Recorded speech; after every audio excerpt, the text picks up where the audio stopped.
Start करते हैं chapter molecular basis of inheritances. इस चैप्टर में जनरली अगर मैं ओवरव्यू दूं तो इसमें हम डीएनए से किस तरीके से आरएनए बना, आरएनए से किस तरीके से प्रोटीन बना, इन सब के बारे में जानेंगे। तो पहली चीज़ जो है वो ये है कि इस जो डीएनए है इसका मतलब जानना, राइट। तो डीएनए एक लॉन्ग पॉलीमर है डीऑक्सी राइबोन्यूक्लियोटाइड का, और जो लेंथ है डीएनए की वो यूजुअली डिफाइन की जाती है कि कितने न्यूक्लियोटाइड इसमें प्रेजेंट है।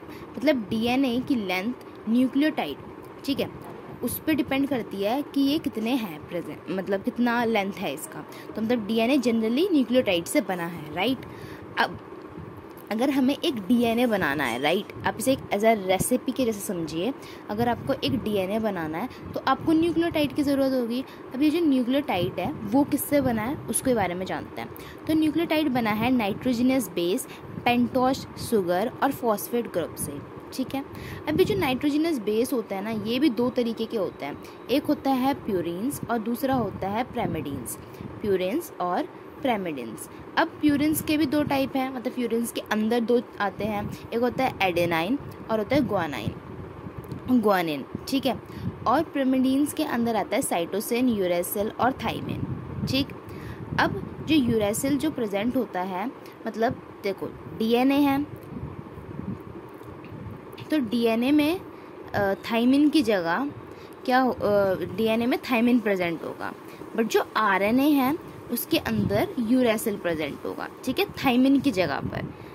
ये जो तीनों दिख रहे हैं ना आपको, मतलब ये 1 2 3 4 5, ये जो 5 आपको आइटम दिख रहे हैं नाइट्रोजनस बेस के, वो सब प्रेजेंट होते हैं डीएनए और आरएनए में। बस डिफरेंस इतना होता है कि आरएनए में जो होता है थाइमिन की जगह पे यूरेसिल प्रेजेंट होता है, ठीक है, और डीएनए में थाइमिन प्रेजेंट होगा। अब पता है क्या है ना, ये है एक हमारी पेंटोस शुगर और ये है हमारा नाइट्रोजनस बेस। अगर मैं इन दोनों को जोड़ दूं, मिला दूं, तो मुझे एक बॉन्ड मिलता है, और इस बॉन्ड का नाम है, मतलब यहाँ पे आप जो बॉन्ड देख रहे हो, ये वाला जो बॉन्ड आपको दिख रहा है, जो एक पेंटोस शुगर और एक नाइट्रोजनस बेस के बीच में बना है, उस बॉन्ड को हम कहते हैं एन ग्लाइकोसाइडिक बॉन्ड, ठीक है। अब आपने यहाँ पे देखा कि जैसे मैं यहाँ पे ये रहा, तो ये जो पेंटोस शुगर आपको दिख रहा है ये, और ये जो नाइट्रोजनस बेस हमने जोड़ा, इसके वजह से जो फर्स्ट वाला एंड है पेंटोस शुगर का, इस वाले एंड से नाइट्रोजनस बेस जो जुड़ा है, ये जो बॉन्ड बना है, उसी बॉन्ड को एन ग्लाइकोसाइडिक बॉन्ड कहते हैं, राइट।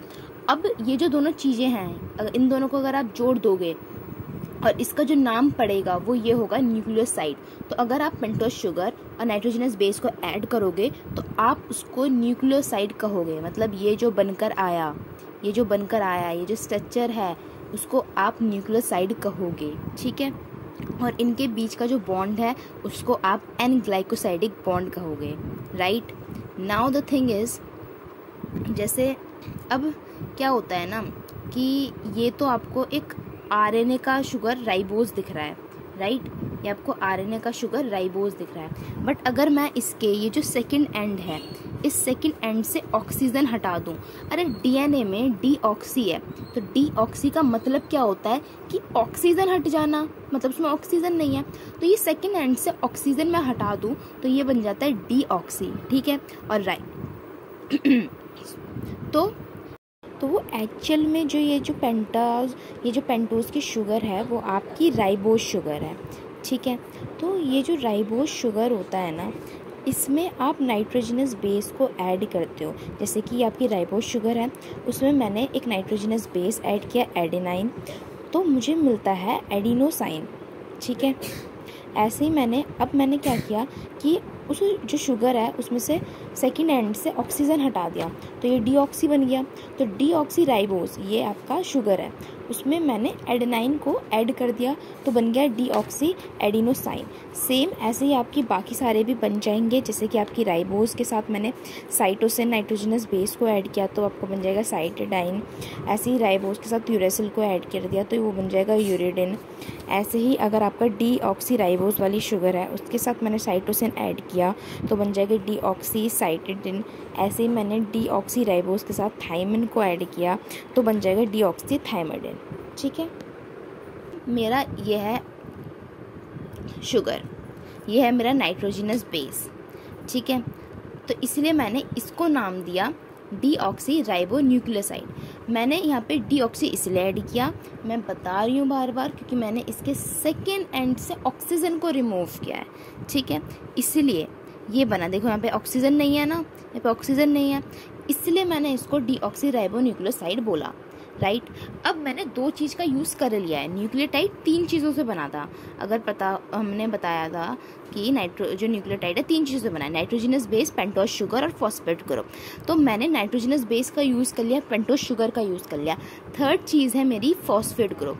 अब मैं इसमें फॉस्फेट ग्रुप को ऐड कर दूंगी। तो मैंने नाइट्रोजिनस बेस ऐड किया और उसके साथ ऐड किया पेंटोस शुगर।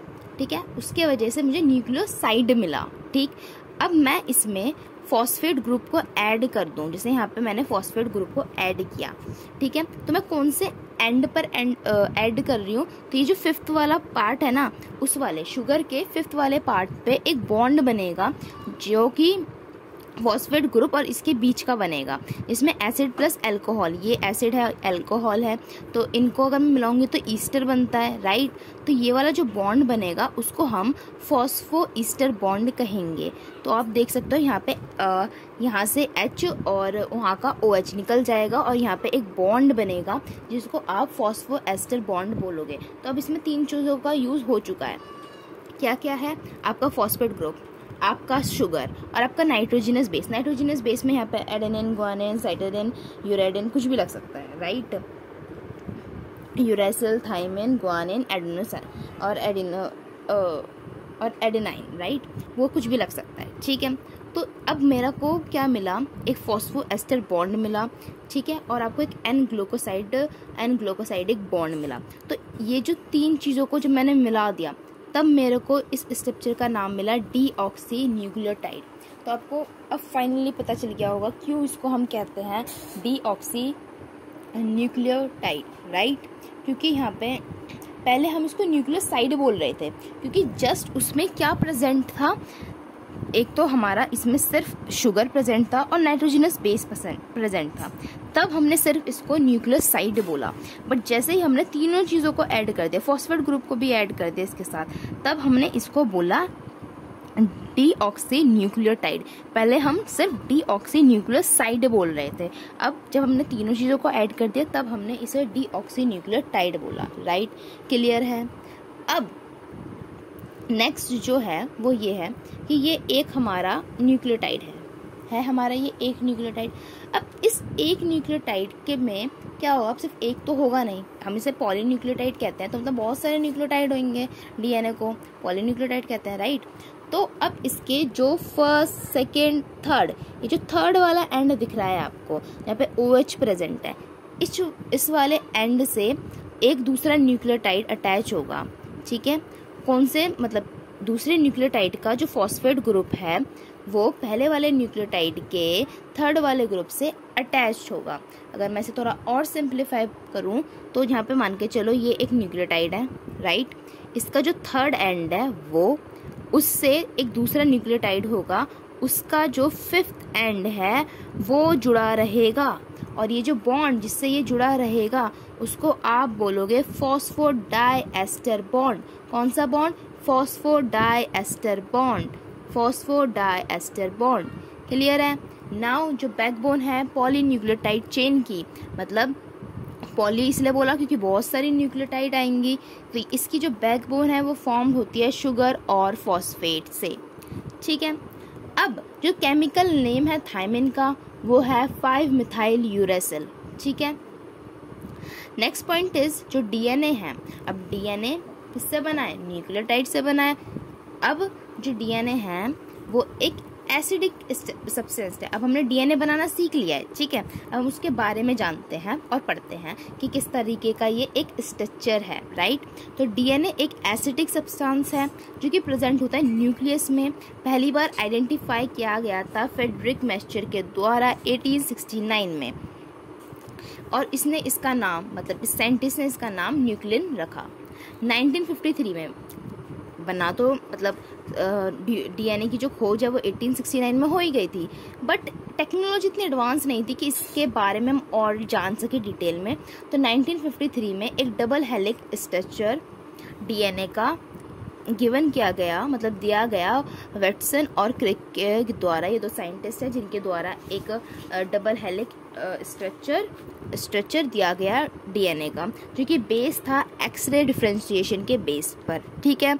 मगर ये जो इन्होंने अपना दिया, उसमें साथ साथ ये उन लोगों ने बताया, इन दो साइंटिस्ट ने, कि डबल हेलिक्स होगा डीएनए।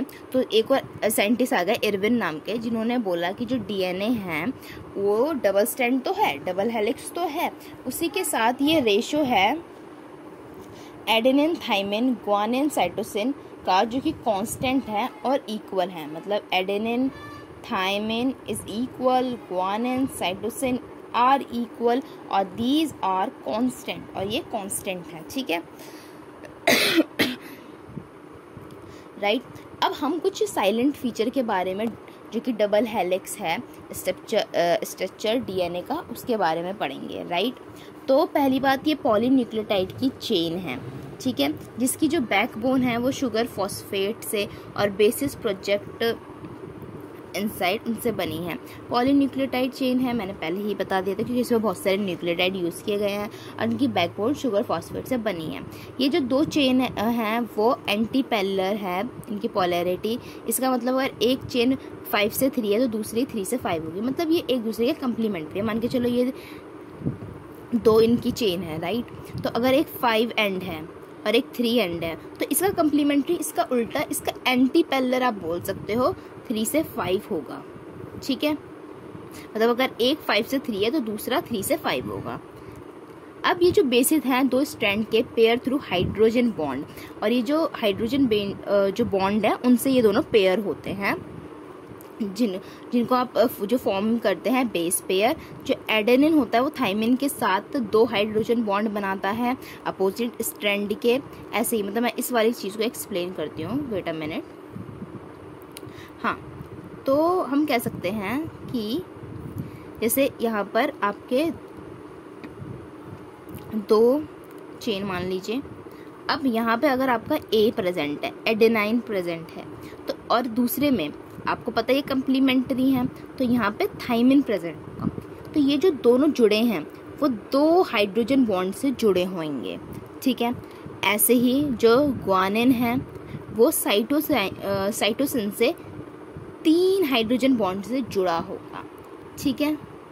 और ये एक दूसरे के कम्प्लीमेंट्री हैं और एंटी पैरेलल है। मगर जैसे कि एक 5 है तो दूसरा इसका अपोजिट होगा, इसका जो दूसरा चेन होगा, जो दूसरा स्ट्रैंड होगा, नॉट चेन, स्ट्रैंड। तो अगर एक 5 से 3 स्ट्रैंड है तो दूसरा 3 से 5 स्ट्रैंड होगा, ठीक है। और ये जो दोनों चेन हैं वो कॉइल्ड होती हैं राइट हैंडेड फैशन में, मतलब ये राइट हैंड से कॉइल्ड होती हैं। मतलब ऐसे आपने देखा होगा ना, डीएनए कुछ इस तरीके का होता है, तो वो राइट हैंडेड फैशन में होता है। मतलब ये इधर की तरफ, राइट हैंड की तरफ कॉइल्ड होता है, मुड़ा होता है। जो हेलिक्स है, पिच हेलिक्स की, मतलब the pitch of the helix is 3.4 nanometre, और ये रफली 10 बेस पेयर होते हैं। इसका मतलब क्या है वो बताती हूँ। जैसे कि ये आपका एक डीएनए मान लिया हमने, ठीक है। तो इस डीएनए में ये तो मैंने आपके बना दिए एडेनिन ग्वानिन, जो इतने बॉन्ड से बने हैं। तो अगर मैं इन दोनों लाइन की बात करूँ, ठीक है, इसमें कम से कम 5, 1 2 3 4 5, 1 2 3 4 5, ये आपको दिख रहा है 5-5। तो मतलब अगर आप इन दोनों वाले पोर्शन की बात करो, इस पोर्शन में कम से कम 10 बेस पेयर आएंगे, ठीक है। तो इतने से ही पोर्शन में आपके 10 बेस पेयर आ जाते हैं, और इसकी जो पिच है वो 3.4 है, और ये जो पिच है वो 3.4 है इन दोनों की बीच की, राइट। और अगर आप 2 बेस पेयर की बात करें, मतलब अगर आप इन दोनों के बीच, इन 2 लाइन के बीच के डिस्टेंस की बात करें, तो वो कुछ 0.34 नैनोमीटर के अराउंड है। क्लियर है इतना?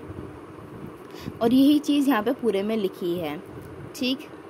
अब जो प्लेन है बेस पेयर की वो स्टैक करती हैं ओवर अदर, जिसकी वजह से स्टेबिलिटी मिलती है हेलिकल स्ट्रक्चर को। ठीक है, अब ये डबल हेलिक्स जो है डीएनए का स्ट्रक्चर वो प्रोपोजिशन हो गया। उसके बाद इसके वजह से काफ़ी सिंप्लिसिटी आ गई एक्सप्लेन करने के लिए जेनेटिक को। तो क्या हुआ, एक साइंटिस्ट आ गया फिर, ठीक है, फ्रांसिस क्रिक। तो इसने क्या करा, एक सेंट्रल डोगमा मतलब मॉलिक्यूलर बायोलॉजी में स्टेट किया कि डीएनए से आरएनए बनता है और आरएनए से प्रोटीन बनता है। तो डीएनए से आरएनए बनना, एमआरएनए बनना, इस प्रोसेस को ट्रांसक्रिप्शन कहते हैं, और एमआरएनए से प्रोटीन का बनना, इस प्रोसेस को ट्रांसलेशन कहते हैं। ठीक है, और डीएनए से डीएनए बनना को रेप्लिकेशन कहते हैं। ठीक है, अब ये तो ज़रूरी, ये तो सब में होता ही होता है, बट कुछ वायरसेस होते हैं जिनमें ये रिवर्स डायरेक्शन में होता है फ्लो। मतलब कुछ वायरसेस होते हैं जिसमें अब डीएनए तो प्रेजेंट होगा नहीं, तो एमआरएनए से, मतलब आरएनए से पहले डीएनए बनता है। ठीक है,